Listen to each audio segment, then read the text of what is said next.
For example, we work very hard, think too hard, we are right-sided. To compensate for it, we take, say, sleeping pills or maybe drinks or something like that just to compensate. We can't bear it too much on the right. But that doesn't give you help because you swing from one end to another. So in the center, you have to move. And for that, there is a special mechanism within us. As I told you yesterday, you have to have a very scientific outlook. Is to keep your mind open. If it works out, you have to accept as honest people. We say we are skeptical, all right, but we can keep ourselves open about it, that after all, we have not reached the absolute truth. So if you have to reach that truth, what should happen to us? Maybe this is more known to the people in India, maybe because of their discoveries in the inner world, but has to be known even in the West because, as I told you yesterday, that the tree which has grown so big has to know its roots. Otherwise, there's always a problem which we do not know how to face. So as you have been told about the roots now, about the left side and the right side, the two sympathetic nervous system, the left and the right, both of them act separately, which I think doctors do not know about. About diabetes now.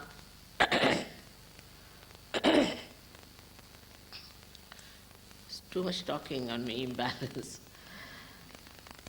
About diabetes, somebody asked me today, how does he get diabetes? By thinking. In India, if you go to a village,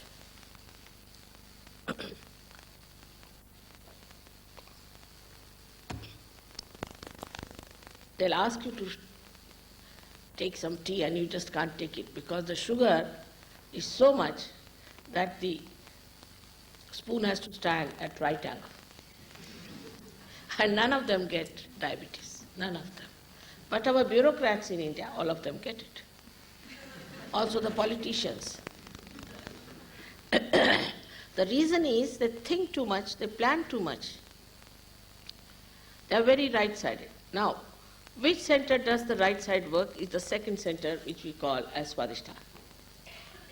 This second center, which is the Swadhisthana, is, as you can see very clearly, provides for the right side activity. It is connected upward, passes through the optic chiasma, goes to the left side, creating our ego. Like we built this big hall, so believe that we have done a great job. But actually something that was dead, that we have put together, that's how the hall is built, from dead to dead. We have done no living work so far. But that creates an imaginary feeling that we have done this, we have done that. And that's how this balloon of ego starts growing within us on one side. Now when this Swadhisthana is working, it has got a very important work to do, is to replace the brain cells in our head, which we are using for thinking, the grey cells. It has to do that. And because of this pressure of a thinker on that center, it neglects the other functions that it has to do of looking after your liver, your pancreas, your spleen, and your kidneys, and partly your digestive system. As a result, all these organs go into problems.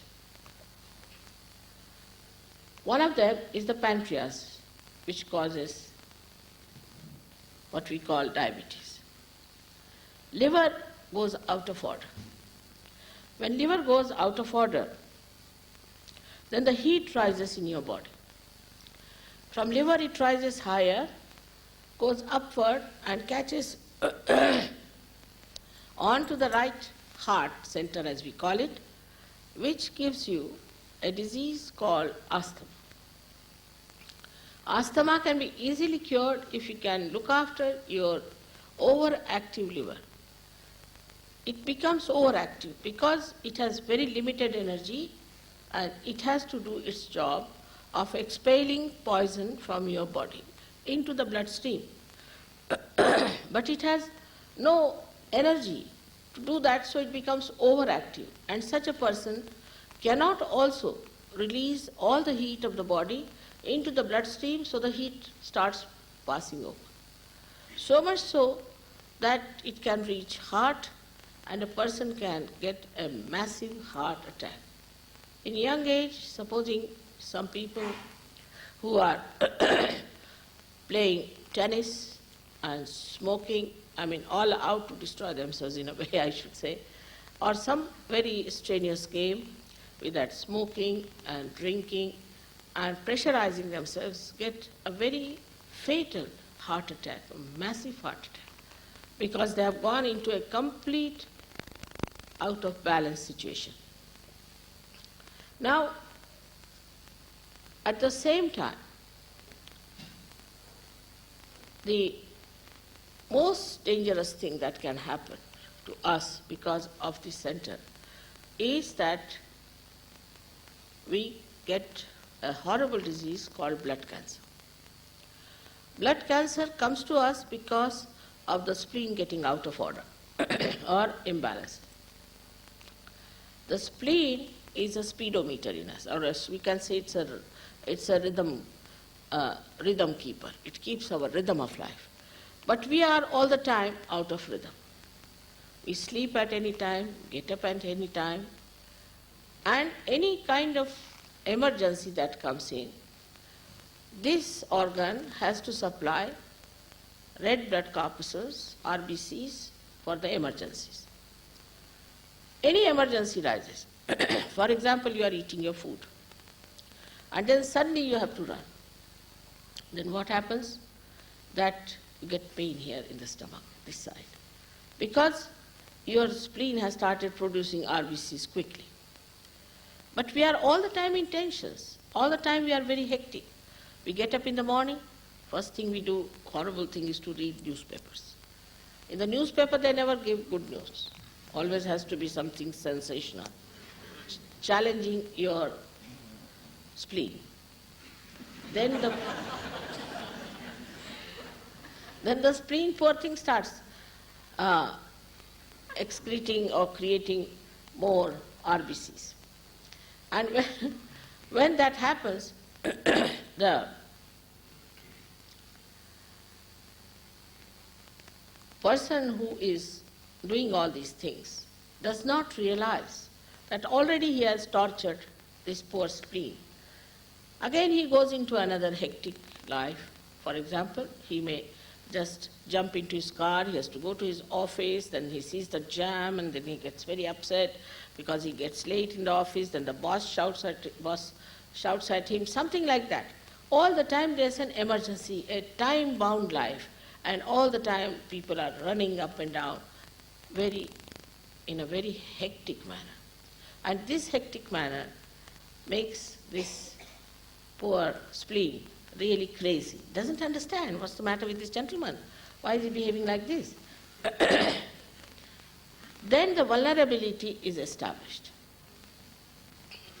And anything that happens from the left side, it just triggers the cancer. I'll show you how it works out. This is one center, say, from the left side and the right side, both of them combine to form the real center. Now, if you are working too hard on the right side, like that, it starts moving, taking the energy, exhausting the energy, it is like this. And anything happens to the left, it just goes out. Now, it's broken. In the sense, the relationship with the whole is lost. So it gets on its own. And it starts working on its own. We call it a malignant cell, means it starts growing in such a way that there is no relationship with other cells. But if the nose starts rising, growing, then this place all gets covered, this place all gets covered, your ear can get covered, and the rest of the cells are still growing at the same rate. This malignancy is because of imbalance in us. Even ordinary cancer is caused by that. So, what have we to do? How are we to overcome these things? Of course, there are doctors and things. Most of them are looking after most of the people. But those who are seeking the truth can be cured by themselves because their Kundalini will rise. When it rises, it nourishes that center. It brings back the broken, like this, nourishes them. She integrates all the centers, so your thinking, your heart, your stomach, your liver, all integrated. You do not repent for anything. You get an integrated personality. You get a very healthy personality. And such a person automatically looks very healthy and very peaceful. Because the centers that are within us, which are enlightened, are the centers which are responsible for different functions in our body. So the first one I have told you about, the second one, and the first one I told you about yesterday, and the next one to that is the center which is very important, was called as a navel center, Nabhi Chakra. This is the one which looks after the solar plexus within us. So physically we understand this, but spiritually this is a very important center, because physically, of course, you know the problems of the solar plexuses, but there is another big problem we have, and that is surrounding it is the area which we call in Sahaja Yoga as void, which is to be crossed. Like Moses had to make a bridge, sort of a thing it is. You have to make a bridge. And this bridging comes when this part gets enlightened. Now this part is made of 10 valencies within us. Human beings have got 10 valencies. These 10 valencies are like 10 commandments, we can say. But they are within us, not without. Once they are enlightened, then we rise in our own valencies, means we rise in our own nature as a human being. So we become very righteous people. Like all saints are righteous. They don't do anything wrong. They don't cheat. They don't tell lies. They don't take money. They don't grab you. They don't torture you. They are very loving, dynamic, fearless people. All these qualities suddenly manifest in a personality which receives their self-realization. Thus we create a society of wonderful people. Then we come to another center which we call as the center of the mother, or mana. But actually it is the heart center. Heart center in Sahaja Yoga we have 3 sides. One is the left is the heart, right heart and the center heart. Now this is the center under the sternum bone, and all the antibodies are created in the sternum bone till you are 12 years of age. And then they go to various areas in the body and wait for a signal. This is a remote signal which comes from the sternum bone.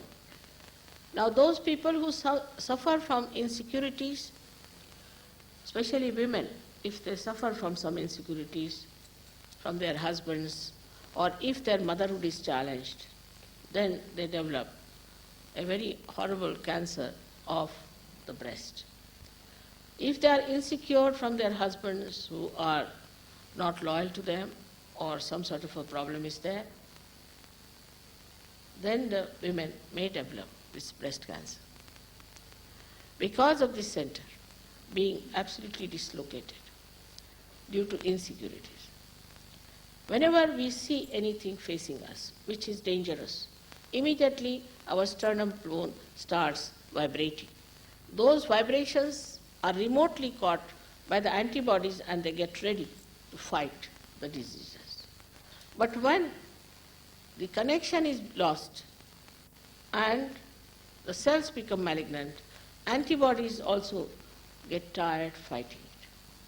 So when the Kundalini passes through this center gets again nourished and one can achieve a great sense of security within himself.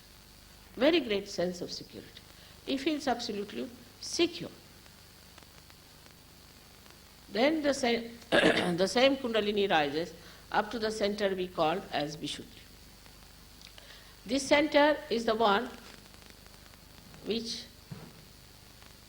looks after 16 things. You can say ear, nose, tongue, teeth, everything. There are 16 things it lives. It has got 16 petals. Face, eyes, everything it looks after. But it can also go out of order when we go into imbalances about it. As a result, a person loses many things. But when you are nourished by it, by the Kundalini, then what happens? That you just become a witness. You somehow or other get out of the crazy world and you start seeing the whole thing like a drama. Like you are seeing some drama, supposing, and then you see Napoleon. Then you think you are also Napoleon and you start really going with him. But when the drama is over, then suddenly you realize, oh, I'm not Napoleon, I am something else. In the same way, when we are involved in this mad world, then we are upset. Say, we are standing in the water, we are afraid of getting drowned. The water rises, falls down again, there's another wave, comes and goes down. But supposing somehow you get onto a boat, then you can watch that water. And if you become an expert swimmer, you can jump in and save others also. The same thing happens, that you just start seeing the whole thing like a drama. Your problem you see as a drama. Now, because you are not in that problem, you can solve your problem very easily. It's very simple to solve that problem, because you are not in it. If you are involved in it, you are going into a turmoil. But if you are out of it, you know what is the solution, and it can be solved very easily. Now the center that we call as the Agya Chakra, which is placed between the optic chiasma, is very important. On one side, it looks after the pituitary, and the another side, it looks after the pineal body. Now the pituitary is responsible for controlling this Mr. Ego, and on the other side we have got superego, which is created by our conditionings. We have so many conditionings. We have conditionings of the country we are born in, we have conditionings in the family we are born in, our parents, and then we have conditionings in the religion we are born in, and all kinds of conditionings we have. All these conditionings make the other balloon. And both of them form a crust on our head. That's how our fontanelle bone area, which was a soft bone, becomes a hard bone. But when the Kundalini rises and passes through this center, it sucks in. That's how our karma, so-called, whatever action or wrong things we have done or the wrong conditionings we have, everything gets sucked in and it opens like a petal. The limbic area that is between opens and the Kundalini pierces through your fontanelle bone area, and you start feeling the cool breeze out of your head. You are surprised how it happens. And then you can feel it all around you, this cool breeze, which is the all-pervading power. As a result that you become one with this. All the time the energy is flowing through you, and though you may go into imbalances a little bit, but you come to balance in no time. This is as far as the physical side is concerned. Mentally, you feel perfectly all right, but above all, you develop a new dimension in your awareness, which we call as collective consciousness. Collective consciousness, about which Jung has said lots of things. Collective consciousness is where you can feel the centers of others on your fingertips, and also you can feel your own centers. And if you know how to correct yours and the of others, you can easily manage the whole thing. So this collective consciousness is the new awareness, a new dimension which one has to achieve. This is the new birth, or we say the second birth, as we call it. In Sanskrit language, it's called as a person who is a realized soul is called as Dvijaha, means born twice. And a bird is also called Dvijaha, because first is an egg and then it is born as a bird, a free bird. In the same way, a person who is a realized soul has a second birth. As they say, you have to be born again. It happens. But it is actualization, it is not just a certificate. Anybody can take a certificate, I am this, I am that. That makes no difference. Because you must have the powers of what you are. If you are a human being, you have human powers. In the same way, if you become a realized soul, a superhuman being, then you must have the powers of a superhuman being. If you don't have these powers, it is no use giving a false certificate like that. Same as I told you about religion when somebody asked me the question that why are they fighting in the name of religion? Because it's man-made. Saints never fight. They never fight. They love and they understand each other and they know the absolute. So when your spirit, which is in your heart, has the seat here and it gets connected with your attention, then the light of the spirit makes you an enlightened person, and in that light you know what is right and what is wrong, what is good for you, what is constructive and what is destructive. The power of spirit is that, of course, it's a collective being within us, no doubt. Also, we say that we are part and parcel of the whole, but we are not. Once you become collectively conscious, then you are only part and parcel of the whole. Then you become a source of joy. Spirit is the source of joy. You become joyous. You are full of joy. Joy is not double-faced. It's not like happiness and unhappiness. It's a permanent state of enjoyment. And you know the absolute truth. On your fingertips you can know. Even in the Quran, as I told you, in the Quran it is said that your hands will speak at the time of your resurrection and they will give witness against you. So this is the time of your judgment, last judgment, when your Kundalini is going to tell you where you stand. And once you correct yourself, you enter into the kingdom of God. This has to happen. It's nothing artificial about it. It's all living process of a living energy which works, and you cannot pay for it. You cannot pay for it. This is the only stand, if there is anything. So may God bless you all. Yesterday we spent a lot of time asking questions and answering. I don't mind a little bit of that, but not too much. Yesterday we had too many questions and answers. So if you could ask me some questions is all right, but should be relevant, because you know I am not here to get anything out of you. It's just to tell you what you have, to give you what is yours. It all happens because of your energy. I have nothing to do with it in a way. Like one candle which is enlightened can enlighten another light.